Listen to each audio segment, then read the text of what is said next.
Cadê essa? Não. Então segura. Não, Segura. manda. Tira! Tira essa carniça. Bota o da greve aí. É isso que você nunca participou de nada? Não, ninguém não sabe quem é participei Ivan não, Leite. pô. É, quando ele tava chorando. Tá com medinho, né? Tô morrendo Solta de esse medo. vídeo aí.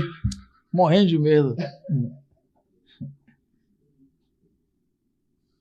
Tem play? Junto da sociedade. E essa luta é dela também. A sociedade civil também vai ter que lutar ao nosso lado. Agora, mais do que nunca. Porque nós estamos voltando por ela. Porque por nós ficaríamos 30, 40 dias e ainda assim lá na frente conseguiríamos anistia. Nós não temos dúvida disso. Mas agora nós paramos por conta dessa sociedade. A sociedade baiana está sofrendo. A população está sofrendo. O serviço policial não pode ser feito por tropas federais. O pessoal do Exército não é preparado para esse tipo de serviço. O carnaval, pouco me importa quem teria prejuízo, mas muito me importa quem sofreria com isso. Então, muitos empregos são gerados por conta do carnaval. E principalmente, as pessoas precisam voltar às ruas com segurança, que não estavam ainda até hoje. Nós estamos voltando agora e porque queremos, porque decidimos juntos não deixar a população sofrer mais do que já sofreu. Então a segurança no carnaval vai ser normalizada pela Polícia Militar? Certamente, se nós retornamos ao serviço operacional normal, o serviço de carnaval também está garantido. Ok. Obrigado, Ivan. Seu nome? Ivan? Eu sou soldado Ivan Leite. Ivan Leite. Soldado Ivan Leite na época aí. Tirou aí? Tá saindo meu áudio aí? Soldado Ivan Leite na época. Parece que você vai falar. E aí disseram que você nunca fez nada pela tropa. Família TikTok. 400 mil pessoas aí agora. Aí. A gente vai ter que sair agora do TikTok e pedir a vocês que venham para o YouTube dar moral pra gente. Valeu? Obrigadão. Deus abençoe. Quando foi isso aí? Né? Fala pra gente quando foi e em que circunstância. E o que aconteceu aí? Você tava soldado na época. Soldado Ivan Leite. Isso aí foi na greve de 2012. Foi uma greve que foi iniciada pela ASPRA, né? Entidade que eu fazia parte, entidade que eu sou fundador. Você fundou a ASPRA? Fundamos a ASPRA com vários policiais da Bahia toda. Tinha muita gente do interior. Não foi fundada por um homem só, né?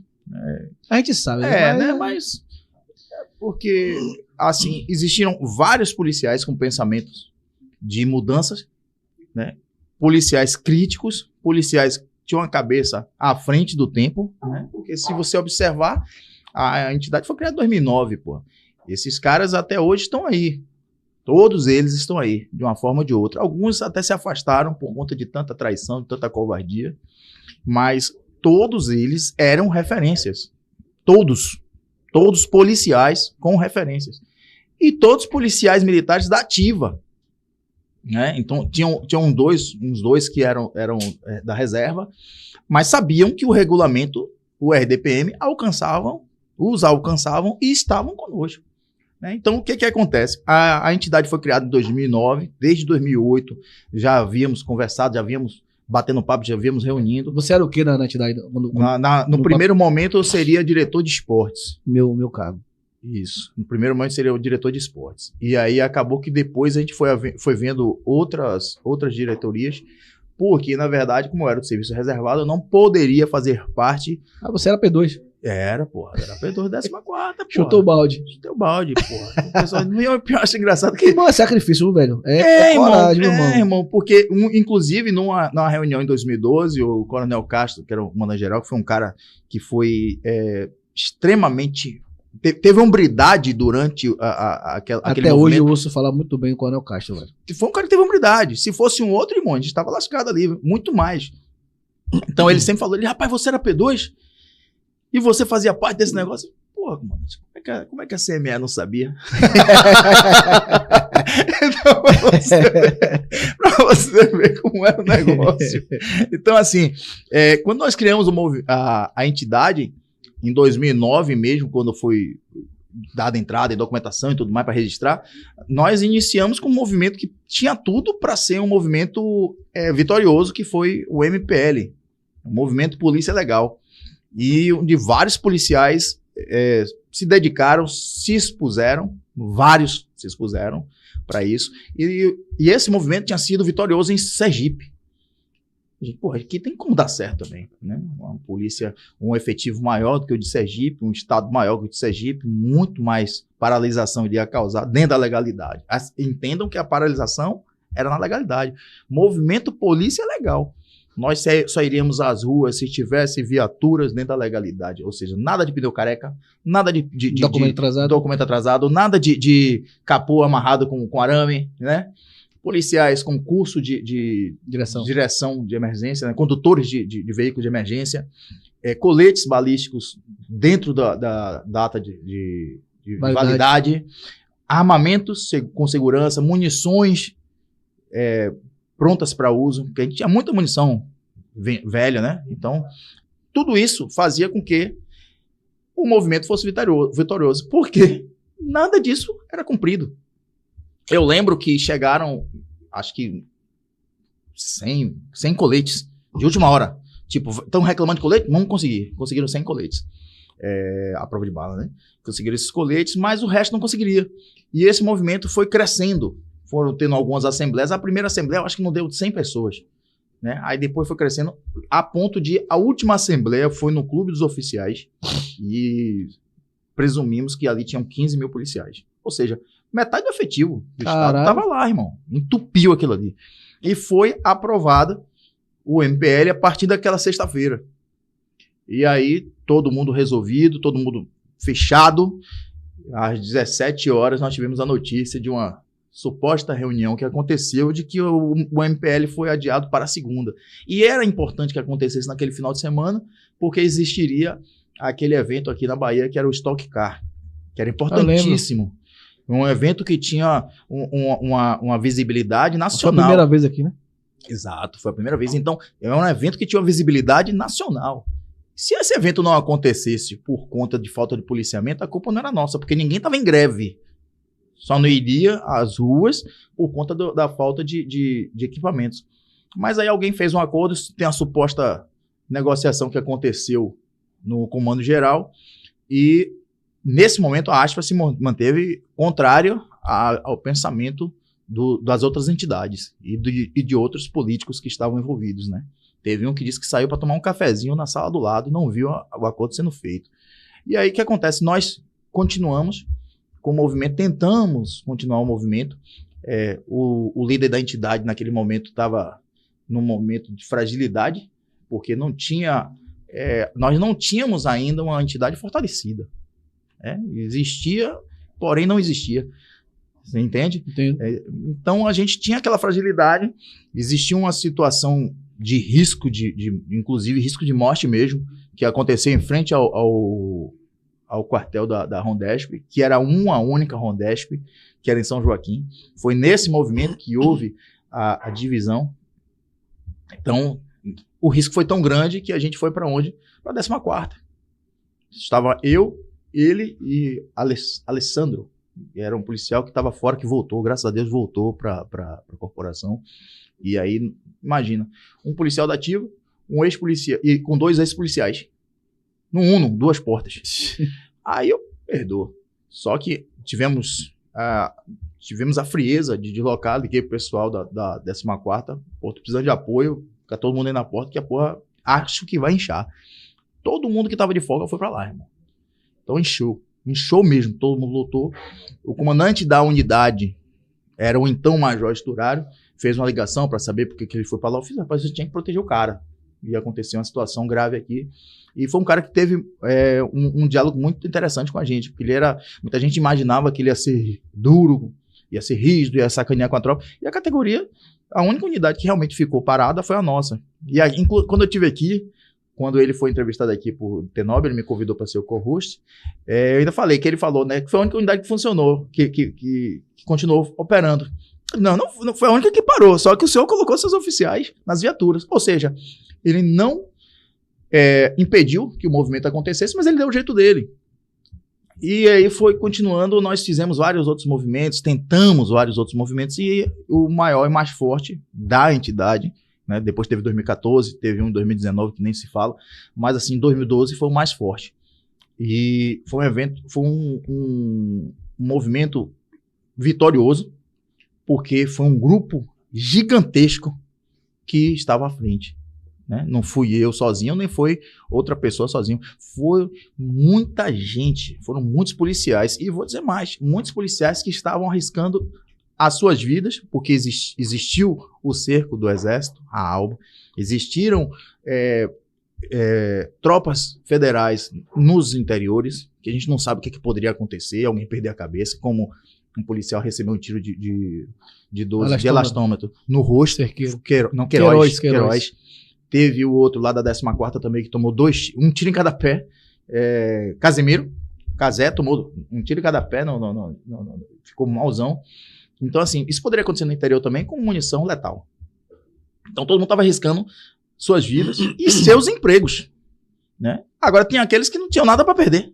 Sim. Nada a perder, só tinha a ganhar. Entendeu? Então, todo mundo estava ali. Então, quando aconteceu o movimento que foi crescendo, tomou uma proporção absurda, principalmente no interior, que muita gente esquece disso, o movimento foi maior no interior do que na capital. Né? Tanto é que o Coronel Castro, quando ia à TV, ele dizia as viaturas estão nas ruas, porque eles botavam os oficiais, botavam aquela minoria que não tinha participado. Então, assim, o interior foi que parou mesmo.